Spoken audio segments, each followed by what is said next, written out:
और चलिए आलमी खबरों में तफसील से आगे बढ़ते हैं। मशरिक़ वस्ता की बड़ी इकोनॉमी वाले मुल्क कतर ने ओपेक से अलग होने का फैसला लेकर के कई ममालिक को चौंका दिया है। इसकी वजह एक ये भी है कि कुछ यूरोपियन ममालिक ने कतर में इस वजह से बड़ी सरमायाकारी की हुई है जिससे वो ओपेक में अपनी पैठ बना सके। ऐसे में कतर का फैसला उनके लिए काफी चौंकाने वाला है। हालांकि इस फैसले का असर मुस्तकबिल में जरूर दिखाई देगा। कतर गुज़िश्ता 57 वर्षों से ओपेक का रुकन है। ये 1961 में शामिल हुआ था।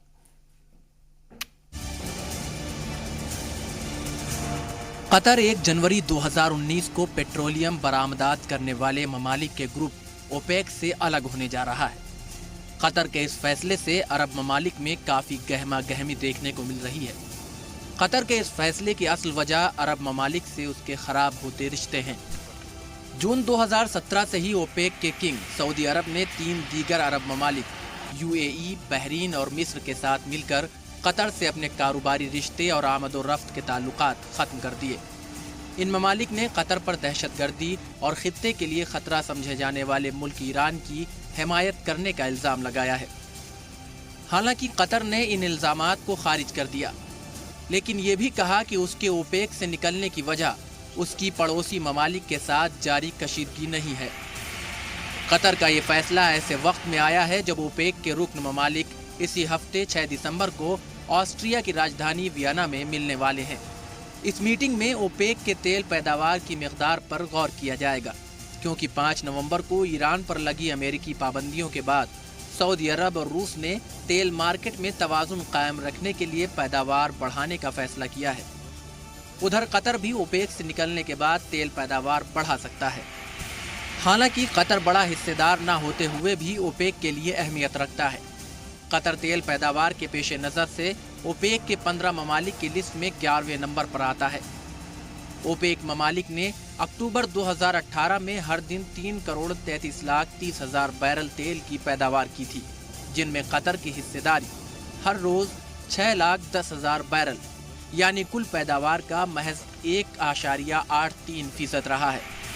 आपको बता दें कि कतर 1961 में ओपेक में शामिल हुआ था और अब 60 साल बाद इससे निकलने जा रहा है। ओपेक दुनिया में कुल 44% कच्चे तेल की पैदावार करता है। इस तंजीम का क़याम ऑयल मार्केट की मॉनिटरिंग करने और कच्चे तेल की कीमतों और उसकी सप्लाई में इस्तेहकाम कायम रखने के लिए पैदावार बढ़ाने या घटाने का फैसला लेने के लिए हुआ है। ब्यूरो रिपोर्ट, जी मीडिया।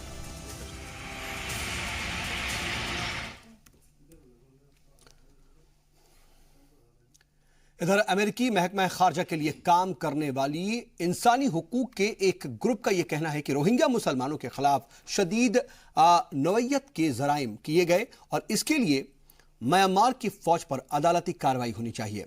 इंसानी हुकूक के international public law and police group ने यह कहा कि म्यांमार की फौज रोहिंग्या मुसलमानों के खिलाफ जंगी जराइम, इंसानियत के खिलाफ जराइम और नस्ल कुशी जैसे संगीन वाकयात में मुलविस है। ग्रुप ने सिले में एक फौजदारी ट्रिब्यूनल कायम करने पर भी जोर दिया और ताकि इन जराइम में मुलविस अफराद को सजा दी जा सके। International public law and police group ने यह रिपोर्ट बांग्लादेश में मुकीम 1000 से ज्यादा रोहिंग्या बाशिंदों के इंटरव्यू के पेश नज़र तैयार की है। ग्रुप का कहना है कि उनके पास काफ़ी सबूत हैं जो ये साबित करते हैं कि म्यांमार की फौज मुल्क की एक अक़लियत के खिलाफ शदीद नवयत के जराइम में मुलविस रही। रिपोर्ट में मजीद ये भी कहा गया कि बैनुल अक़वामी बरादरी की ये जिम्मेदारी है कि वो हुकूमतों की तरफ से अपनी आबादी के खिलाफ किए जाने वाले मजालिम को रोकने और इंसाफ को यकीनी बनाने के लिए मुलविस अफराद को इंसाफ के कटघरे में लाने को यकीनी बनाएं।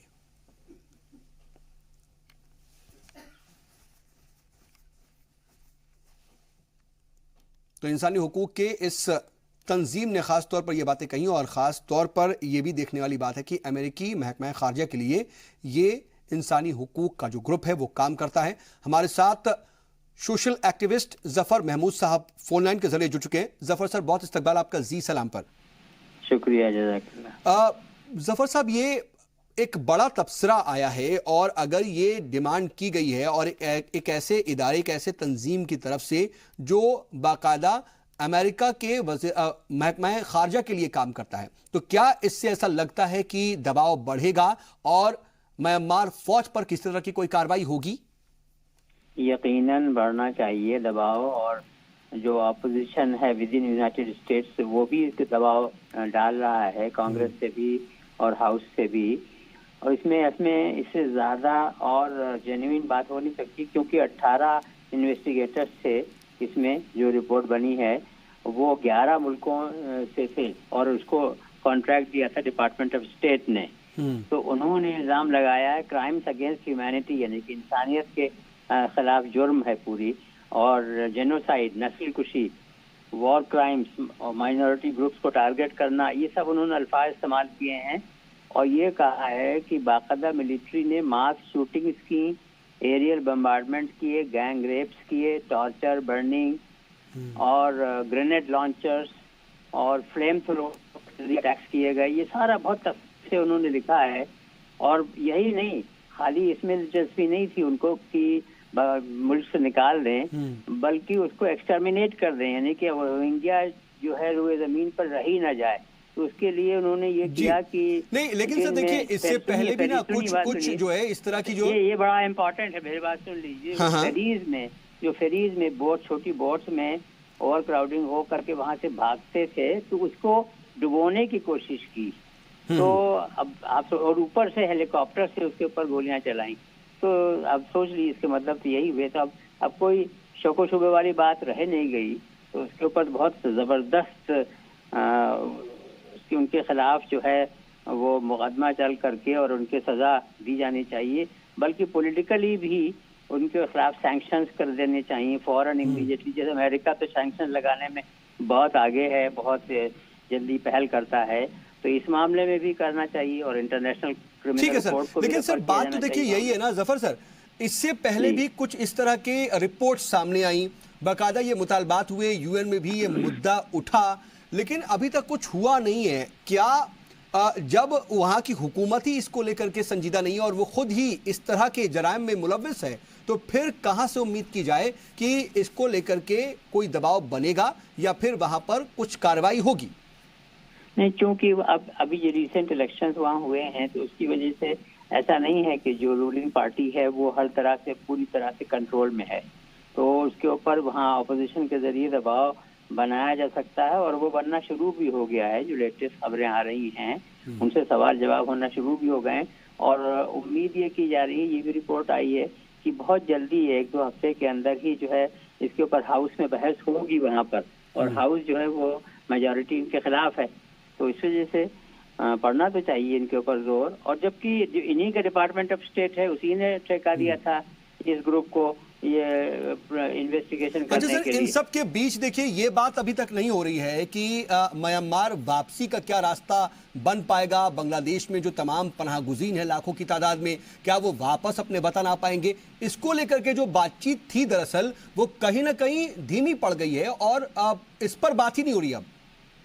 हाँ, जब सुनिए आप, जब ये इल्जाम लग रहा है अमेरिका के कॉन्ट्रैक्ट किए हुए ग्रुप की तरफ से कि वहाँ की मिलिट्री जो है वो खुद ही एक्सटर्मिनेट करना चाह रही रोहिंग्या को, तो वहाँ जाने का कोई जवाब बनता नहीं है अभी। तो फिलहाल जाने का ही जवाब नहीं बनता। यानी कि अगर ये सोचा जाए कि जाना है, जान पाएंगे या नहीं, वो तो बात की बात है, लेकिन ये कि रोहिंग्या के दिल से कोई पूछे कि क्या जाना चाहते हैं वहाँ के नहीं।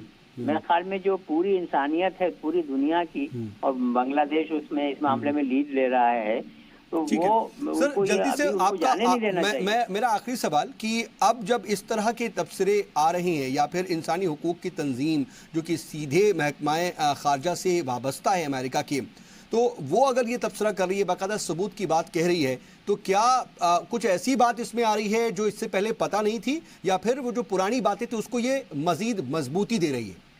नहीं, ऐसा है, पता तो सब थी, लेकिन ये कि डॉक्यूमेंटेशन उसका बाकायदा तरीके से नहीं हुआ था। तो डॉक्यूमेंटेशन बाकायदा तरीके से हो गया, और वो भी ऐसे ग्रुप के जरिए जिसको कि गवर्नमेंट ऑफ यूएसए ने खुद कॉन्ट्रैक्ट दिया था इस काम के लिए। तो अब तो कोई ढकी छुपी बात रह नहीं गई। अब तो अमेरिका की जिम्मेदारी क्या थोड़ी बढ़ जाएगी अब इसके बाद? 100% जिम्मेदारी बिल्कुल बहुत ज्यादा बढ़ जाएगी। और मुझे लगता ये है कि उसमें अब वो पीछे रह नहीं पाएंगे। ये कई तरफ से राइटर्स के जो करस्पॉन्डेंट्स हैं उन्होंने भी यही रिपोर्ट बना करके दी है। कई तरफ से यूनाइटेड नेशंस का ग्रुप था उसने भी यही रिपोर्ट बना के दी है। ठीक है, अब ये देखना होगा कि आगे इस पर कोई कार्रवाई भी होती है या नहीं, क्योंकि रिपोर्ट्स तो सामने आ रही हैं, लेकिन अब कहीं ना कहीं इंतजार इसको लेकर के कदम के हैं, इकदाम के हैं कि आखिर क्या इकदाम उठाए जा पाते हैं। बहुत शुक्रिया सर हमारे साथ जुड़ने के लिए और वक्त निकालने के लिए। ठीक है, अक़वाम मुत्तहिदा के खुसूसी तैयारे के जरिए जख्मी हौसी जंगजुओं को ओमान मुंतकिल कर दिया गया है और यमन के दारुल हुकूमत सा से ये खुसूसी तैयारा मस्कत के लिए रवाना हुआ। उम्मीद की जा रही है कि अब हौसी स्वीडन में होने वाली यमन के लिए अमन मुज़ाकरात में शरीक हो जाएंगे। पीर के रोज सऊदी इत्तेहाद ने यमन के जख्मी हौसी जंगजुओं के इनखला की इजाज़त फराहम कर दी थी। इसके पहले ईरान के हिमायत याफ्ता हौसी जंगजुओं ने मुतालबा किया था कि उनके जख्मी जंगजुओं को बैरून मुल्क जाने का महफूज रास्ता फराहम किया जाए, वरना वो स्वीडन में होने वाले अमन मुज़ाकरात में शिरकत नहीं करेंगे। आपको बता दें कि स्वीडन में अक़वाम मुत्तहिदा के ज़ेर निगरानी यमनी हुकूमत और हौसियों में मुज़ाकरात की कोशिशें की जा रही हैं। यमन में 4 साल से जारी खाना जंगी की वजह से कम 10,000 अफराद हलाक और लाखों की तादाद में लोग जख्मी हो चुके हैं। इसके अलावा लाखों की तादाद में लोग ग़िज़ाई किल्लत का भी शिकार हैं।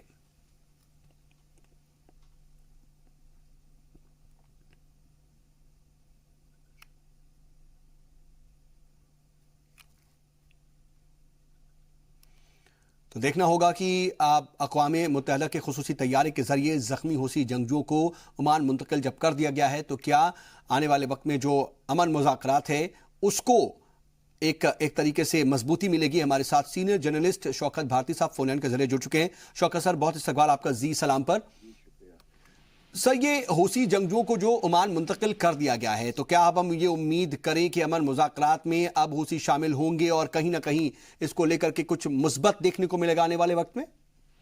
देखिए, हौसी तो बहुत दिनों से कह रहे हैं कि ये जो है हुदैदा का बॉग जो है रोका जाए, क्योंकि तकरीबन जो है ज्यादातर जो ह्यूमैनिटेरियन एड है उधरी से जाती है और जो पोजीशन है तकरीबन इस वक्त 75% जो आबादी है यमन की वो ह्यूमैनिटेरियन क्राइसिस से गुजर रही है। 85,000 के तकरीबन बच्चे मर चुके हैं।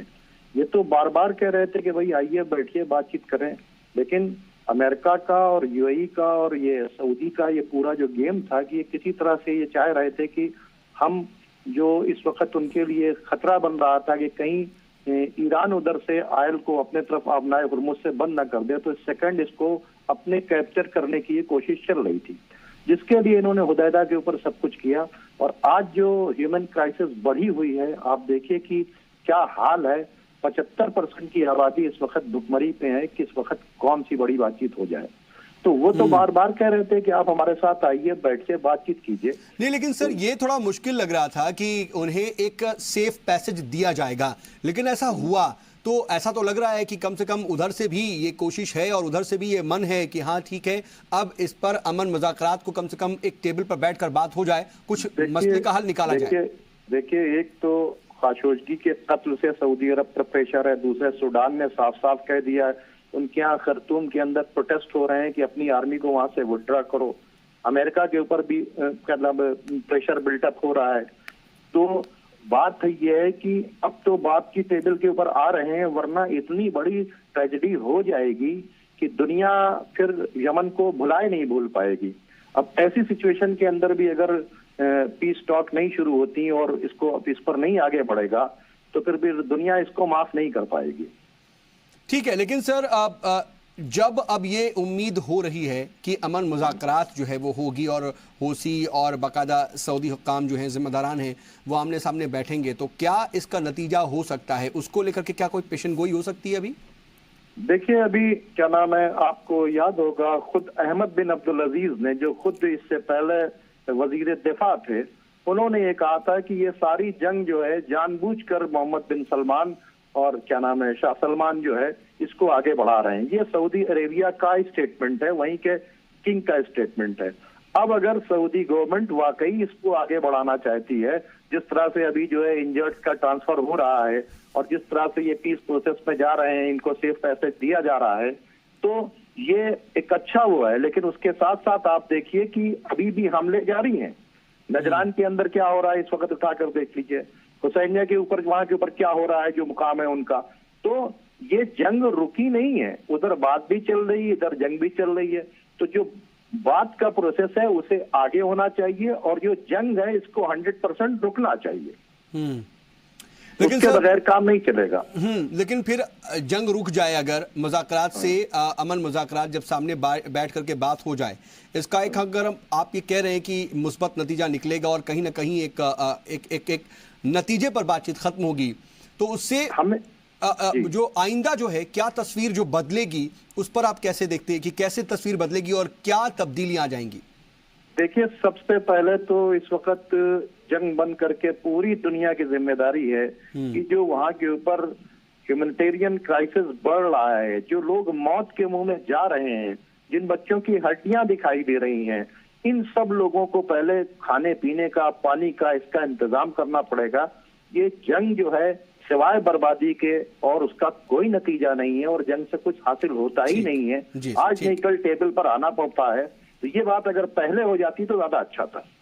बहुत अब जो बढ़ रही है, हाँ। उम्मीद ये है कि ये आगे बढ़े, हमारी दुआ है कि ये आगे बढ़े, और उम्मीद हमें है कि और बिल्कुल सर, अमन के रास्ते पर जब भी कोई आगे बढ़े तो यही दुआ करनी भी चाहिए कि अमन का रास्ता ही आगे खुले। आपने हमारे लिए वक्त निकाला, हमारे साथ जुड़े, इसके लिए आपका बहुत बहुत शुक्रिया सर। जी शुक्रिया। और इधर फिलिस्तीन के सदर महमूद अब्बास ने वेटिकन में पोप फ्रांसिस से मुलाकात की, और इस दौरान महमूद अब्बास ने पोप फ्रांसिस से अमेरिकी सदर डोनाल्ड ट्रंप के उस फैसले पर बातचीत की जिसके तहत ट्रंप ने फिलिस्तीन ने अपने सिफारत खाने को हटाकर इसराइल में मुंतकिल करने का फैसला किया। अमेरिका के इस फैसले से फिलिस्तीन की तहरीक आज़ादी को बड़ा झटका लगा। एक जाती मुलाकात में महमूद अब्बास ने फिलिस्तीनियों की हिमायत करने के लिए पोप फ्रांसिस का शुक्रिया भी अदा किया। आपको बता दें कि जनवरी 2016 से वेटिकन फिलिस्तीन को एक आजाद रियासत के तौर पर तस्लीम करता है, जबकि अमेरिकी सदर डोनाल्ड ट्रंप 2017 से पूरी दुनिया पर दबाव डालने में लगे हैं कि यरूशलेम को इसराइल की राजधानी तस्लीम किया जाए।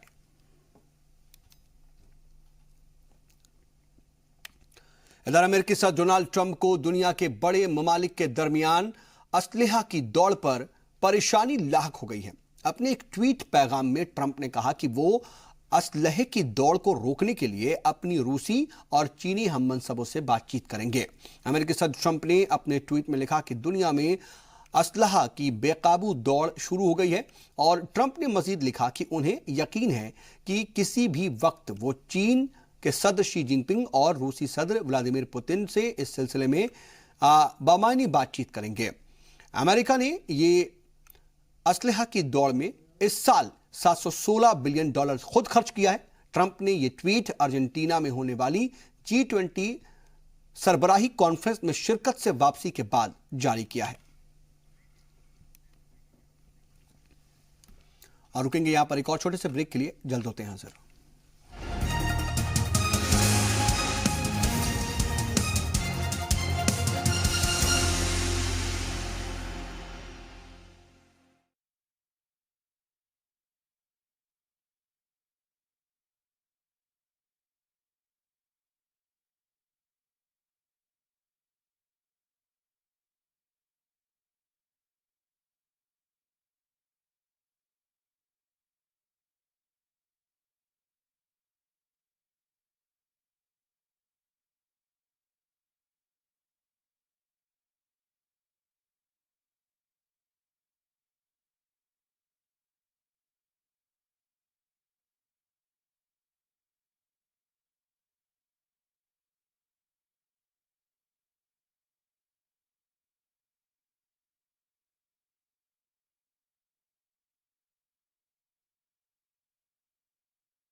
फ्रांस की राजधानी पेरिस में पुरतशद्दुद मुजाहिरे लगातार जारी हैं और तेल की कीमतों में इजाफे को लेकर के गुज़िश्ता एक महीने से पेरिस में इस तरह के मुजाहिरे हो रहे हैं और इन मुजाहिरों में बड़ी तादाद में गाड़ियों को नजर आतिश भी किया गया है और सरकारी इमारतों को भी काफी नुकसान पहुंचाया गया है।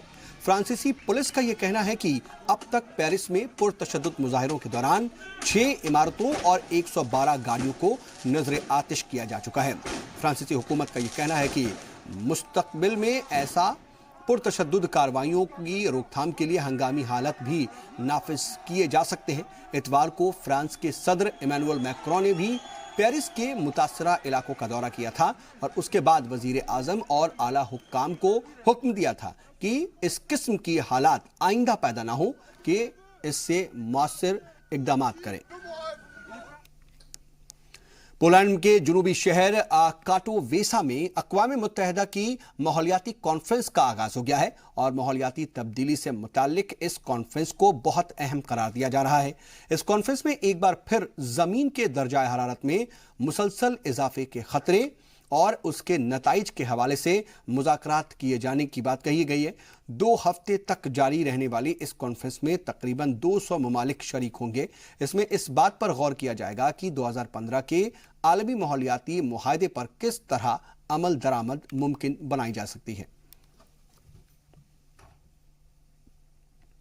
पिछले 2 सालों से रूस और नाटो दोनों तरफ से एक तरीके से जंगी मश्क की जा रही है और इसकी लंबी कतार लगी हुई है। एक के बाद एक ये दोनों खेमे अपने अपने साथियों के साथ यूरोप और आसपास वॉर एक्सरसाइज कर रहे हैं और रूस बेलारूस और चीन के साथ जंगी मश्क पर जोर दे रहा है, तो वहीं अमेरिका नाटो के अलग अलग ममालिक के साथ एक्सरसाइज कर रहा है। रूस इस बात से परेशान है कि अमेरिका और उसका गुट नाटो पूरे यूरोप पर छाने के साथ अब उसकी सरहद के और करीब आ रहा है। क्या है नाटो और क्यों रूस से उसकी तनातनी है, देखें रिपोर्ट में।